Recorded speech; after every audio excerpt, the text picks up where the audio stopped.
So let me see it. You say you try to give granddad some food. She will say, let me see it. Let me see it. And it sounds like your approach to your educational process and a lot of things is like, well, no, instead of just taking what is given to me here, I want to see what's happening. I want to examine this thing, which I feel like connects so well to how you described yourself earlier as an intellectual activist. You're trying to raise awareness, trying to really make what is implied or hidden explicit when it comes to some of the things that we are taken for granted every day. How do you connect those earlier experiences to how you show up today? It's so funny. The older you get, the more you look back. You don't feel it old. I just turned 48. No problem. I'm not one of those people who like don't tell people that like I'm proud because they're so both of them didn't make it.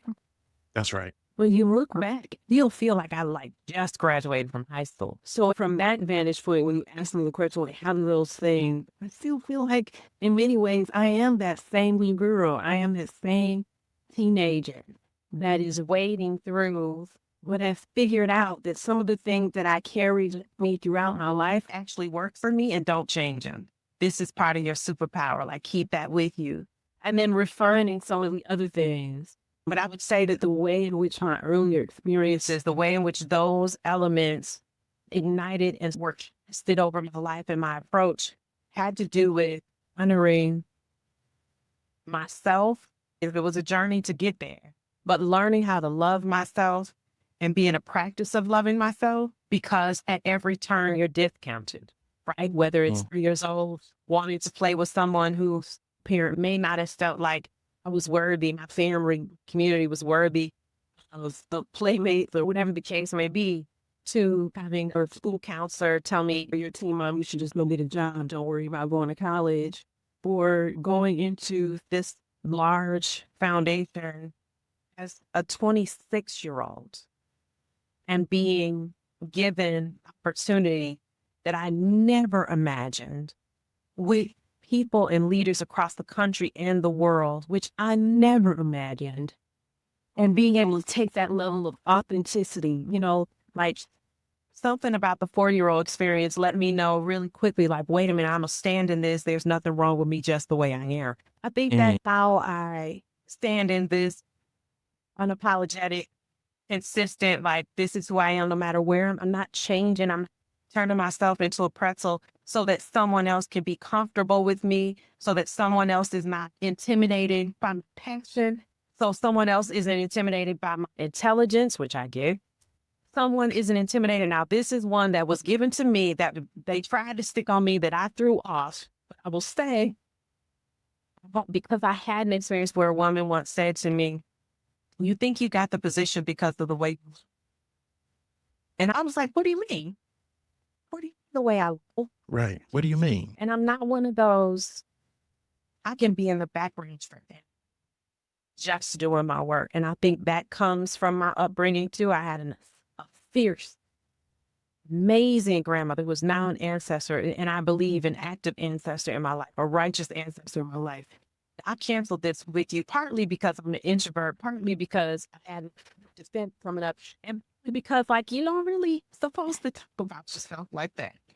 But in Mm. this time, in this moment in our society where we are being not only discounted but dehumanized in a way and at a level that I've never seen in my life, right? And that our generation has not seen, and I don't think we've done yet. We're just 42 days in or 43 days in or however, right?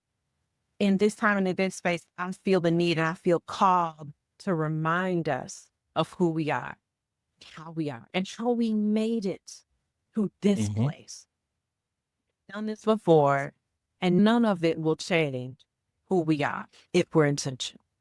None of it changes who we are. We're intentional. One, also fellow introvert, and then the introverts out there who are listening, I'm sure can relate in some ways to what you shared. Yeah, make the work about the people you're trying to serve. It's not about you. And one of the things that can form this project for me is that. And then also, there may be someone out there who has something that they want to do, who may have heard in the ways that you have heard. I've had some experiences here too, that we don't matter, that our voice, our perspective is not. And one of the ways this shows up and informs what I do here is just the power of someone else who may be in that space, hearing a story from someone who is doing their work in their own ways. I love so much what you said. I loved it.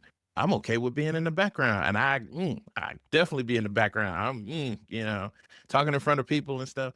That's actually one of the biggest fears that are out there for a lot of folks, public speaking. And it has folks in my own life who have shared things around like, there's a way you can do this that does not make it about yourself, but in your visibility, in your message, in your sharing, it actually is the thing that will help someone move further along in their journey or shake off those messages that they're getting that they don't matter, that they're inferior. And so I so appreciate you sharing that because I feel like there's so many people out there that can relate to that. Like, you know what? I'm cool. I'd rather be in the background doing my thing and then also can hear and see the power in your work and the power in your story and be reminded that, I'm a part of this too. There's some things I can do as well. And I love how you say you're just reminding us of who we are and how we got here. All of the things that you're sharing, the dehumanization that's on a level that we have never seen in your lifetime. Our stories, your story, our stories are more important than ever. We need to hear them to counter the misinformation, the intentional erasure of our stories and our powers. So thank you so much for what you said. I just appreciate it.